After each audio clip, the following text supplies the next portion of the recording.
Hello, sweet friend. My name is Micah, and in this video, I just want to chat about some things that are floating around my desk.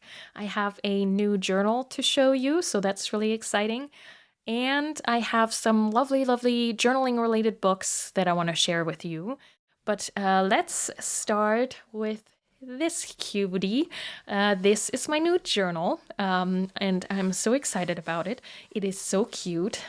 This is the Hobonichi HON in A6, and I don't know what it is. It's thick, but it's flexible. It feels nice. The pattern is so pretty. And it smells like an actual new book. Yeah, I'm really excited about this. If you've seen my recent video, you know that while I was traveling to see family over the holidays, Delta lost my carry-on luggage, which had all my journals for 2024 and all my planners for 2024 in it. And so that was really, really sad.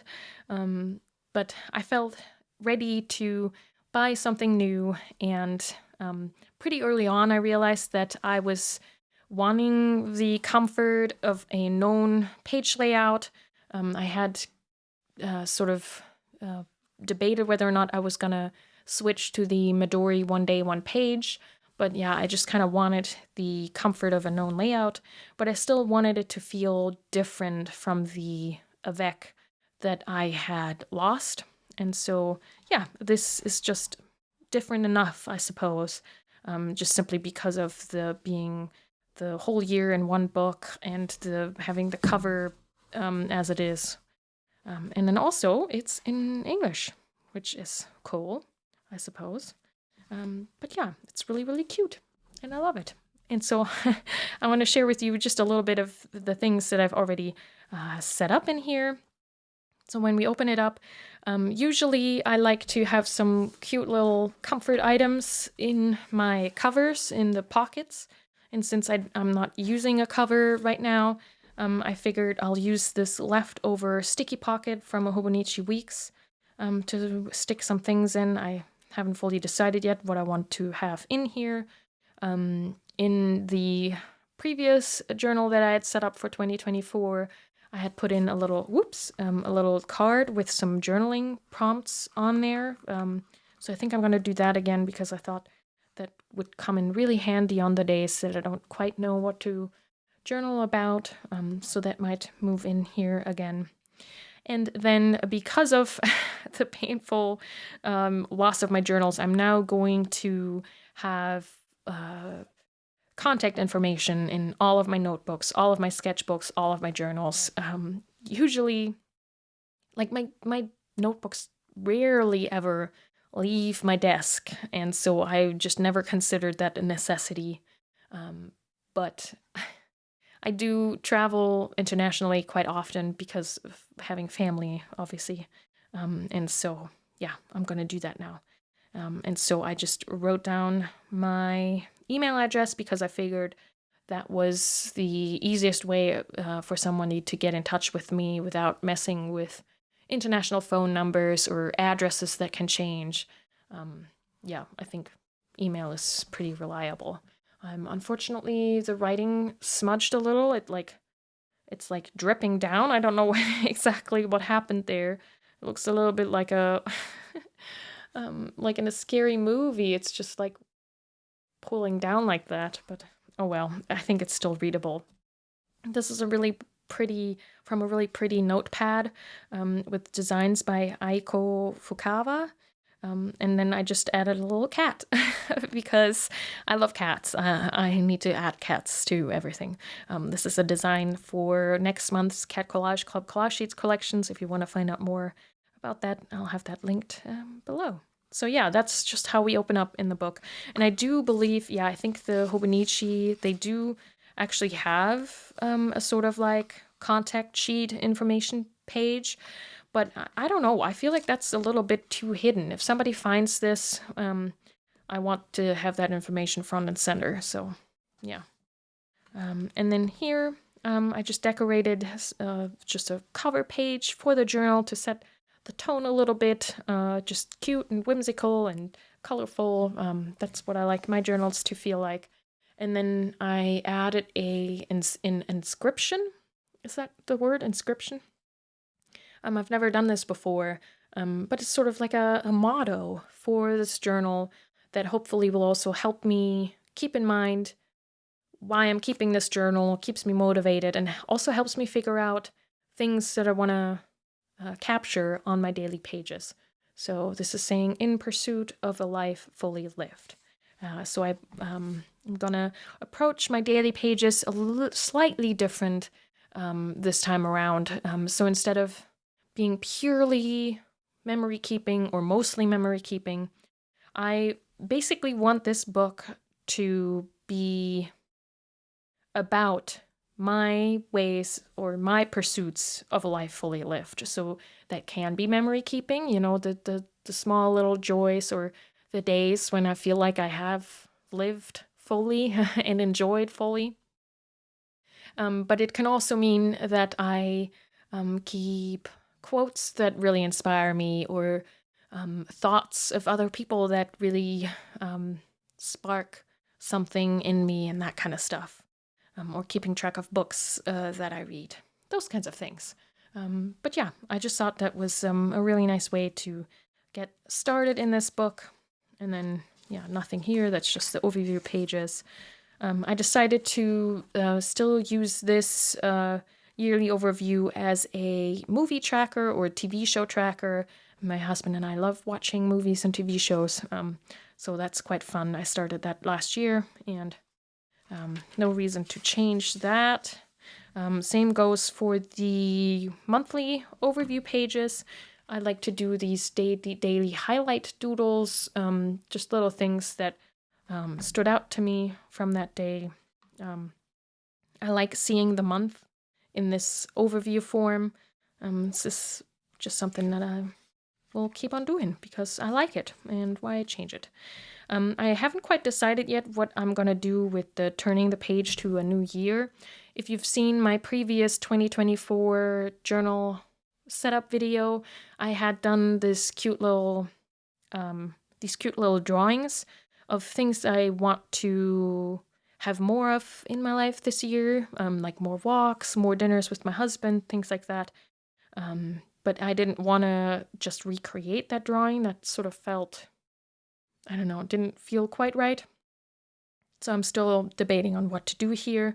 I might just do something about my word of the year, which I figured out recently is going to be resolute. I want to be more resolute. So I might just decorate some things and then write out exactly what I think that could look like. But yeah, that's to be determined. I have done a couple daily pages already. I got this journal in on the 23rd, I think. So I backtracked 2 days, and then I made little post-it notes of other things that I know I might want to include with and use some of these January pages for it. I'm pretty sure I'm not going to go back all the way, just because, I don't know, I don't feel the need to do that. But yeah, so far, I've made an entry about a decision-making epiphany that I had. I'm someone who takes a long time to make decisions, and I think sometimes it takes a little too long, like we're getting into the territory of this is not practical or useful to be thinking about it all the time. And so, yeah, I just realized that I always think that a decision is made better by taking more time. But I think there are some decisions where you just need to have more experience, like you need to take action, go through the experience, and then you'll see what next decision you can make. I hope that makes sense. I don't know. But so far, this has actually been really helpful to me anyway. So yeah, and that goes along with the sort of like being more resolute, I suppose, too. Yeah, and then on this day, my husband and I went to Half Price Books, and I found some great journaling-related books, which I'm going to share with you in just a moment, so we'll talk more about that in just a moment. That was just a tough day where I just realized, okay, the only way is through. I was tired, I was jet-lagged, but I had things to do, so that's just what needs to happen. Yeah, here I did a little doodle of myself wearing my most favorite scarf of all time. And that day, it just had a comforting smell. I don't even know. It didn't really smell of anything in particular. It just smelled really comforting. So I wanted to capture that just because I thought it was sweet. And then here I just wrote down a quote by Julie Garner. It's about sort of like being deliberate in the questions you ask yourself, because the way you ask yourself questions determines how you answer them for yourself. So I thought that was really smart. Just a cute little collage. I've been really loving this combo of having a character, some washi tape, a character, and some flowers. I think it's pretty much the same formula here too. I don't know. I think it's pretty cute. The flowers, by the way, are by Erin Ware. I love her printables. They're so pretty. Yeah, and then we just have a page about some book recommendations. I I asked AI to recommend some books, some next books to read based on the 2 books that I enjoyed the most last year, which were Circe by Madeline Miller and Piranesi by Susanna Clark. And so I wrote down the recommendations here, and I'm really excited. We'll see if that is if that turns out to be true, that I'm also going to enjoy those. But yeah, I definitely want to read more this year, and so I figured something that will be helpful is to have a list of books so that I don't have big gaps between each book where I have to decide what I'm going to read next. But yeah. So far, so good. There is a little bit of just, getting to know the book and getting into the flow of things, I suppose. So far, I've noticed that I feel a little bit like I want more space. I've been really feeling like, ooh, this is so small, which is unusual for me, I suppose. But I feel like I'm in the mood to write more. I don't know where that's coming from, but it's there. So I am thinking of ordering a B6 Sterling ink notebook, just without any dates or anything. Not the planner, but just the notebook. To has as a second journal, so then I can have this as a sort of like little overview and daily entries. But then for all the entries where I feel like I want to have more space, I would have the B6 notebook. Yeah. So that's the plan with that. Ooh, before we get into the other books, I also want to show you this. This is my new sticker album. So Delta also lost my Traveler's Notebook sticker release insert. I had the original from the limited release with the cover and everything. Anyway.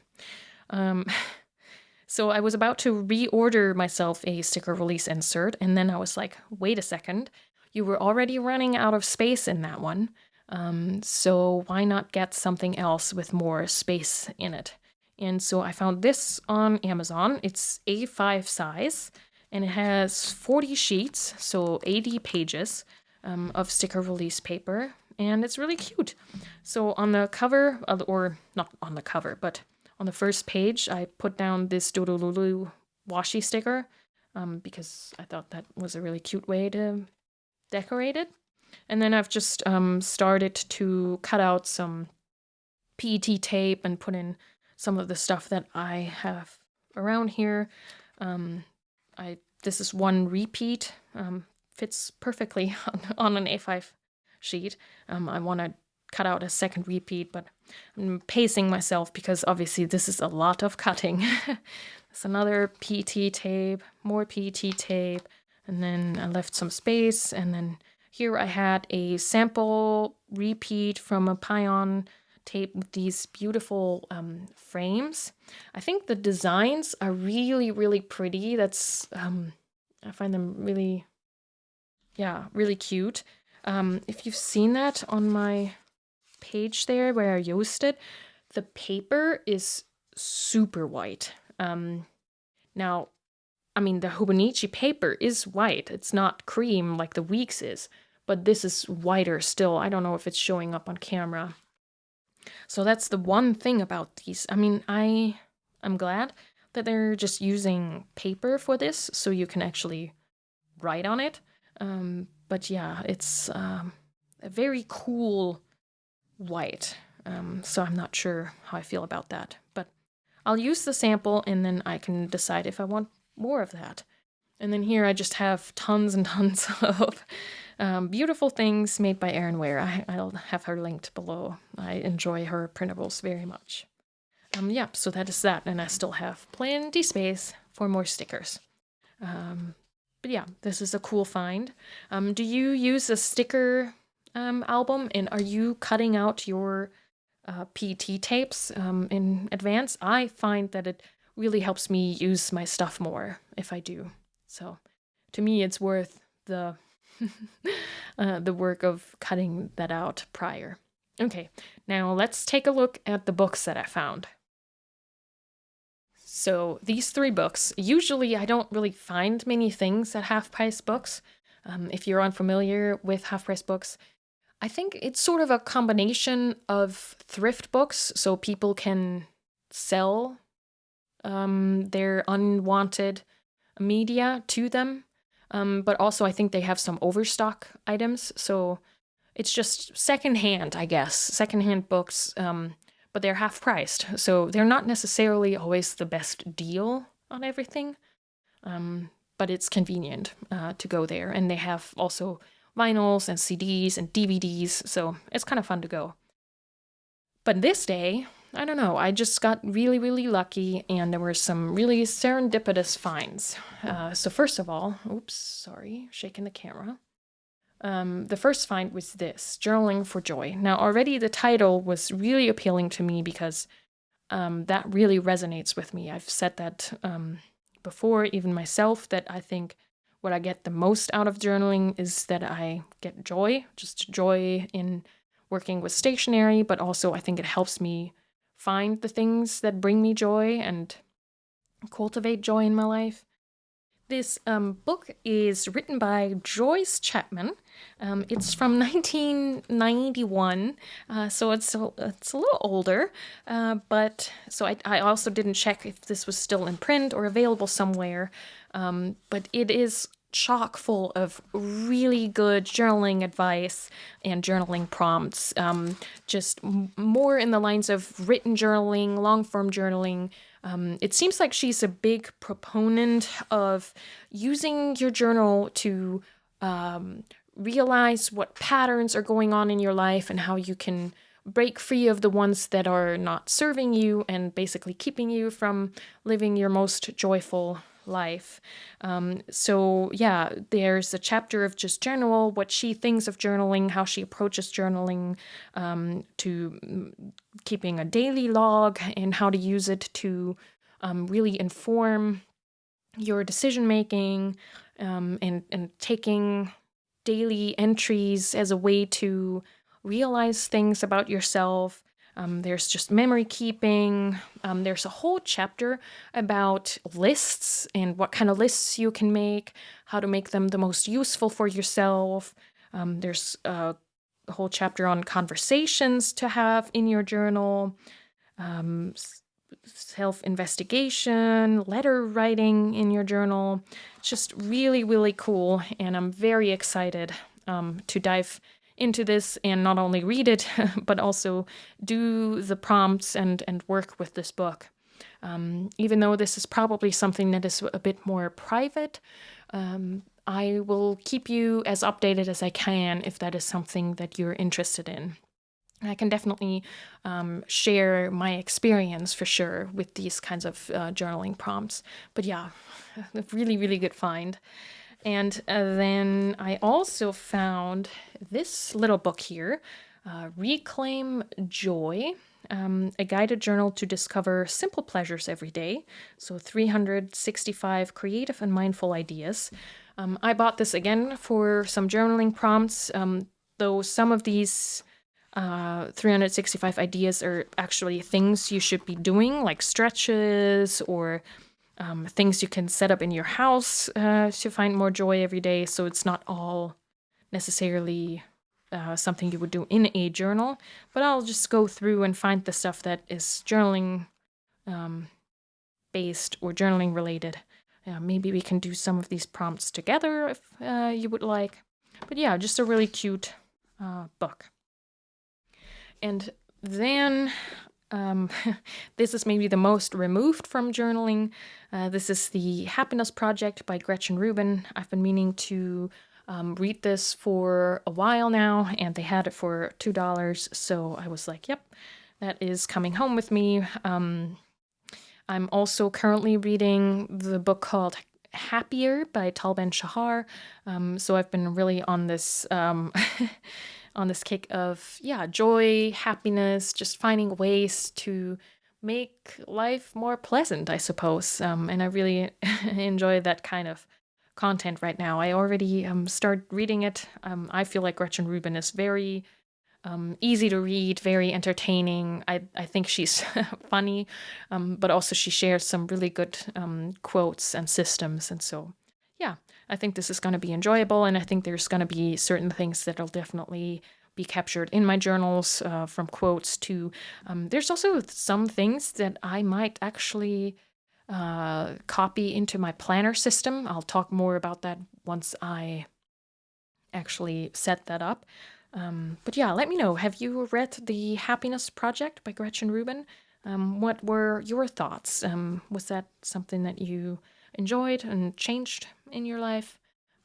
But yeah, let me know. And in general, I would be really curious to know what you think of journaling prompts. Is that something you find meaningful? Is that something you use in your journaling practice? I personally really love journaling prompts. I also love coming up with journaling prompts. I don't know why that is, but I don't know. I actually find that fun. So if that is something that we can do together more often, then that would be great. If I can share more prompts or we can work on prompts together. With these kinds of things like books, or I recently shared a video where I showed how I find journaling prompts in magazine articles. I don't know. I would love to have like a journaling book club. What do you think? Is that something we could set up? Would that be something you would enjoy? Yeah, just share your thoughts. But yeah, that's I think all that I wanted to share with you today. Just a little update, just a little check-in. I want to thank everybody who shared some lovely, lovely words of encouragement on my video about the loss of my journals and planners. That really, really made it so much more comfortable. I really appreciate all your sweet sentiments and words. So yeah, really, really thank you for that. That warms my heart to know that, you think of me. And anyway, before I get too rambly here, thanks so much for sharing this time with me. Until next time, happy journaling!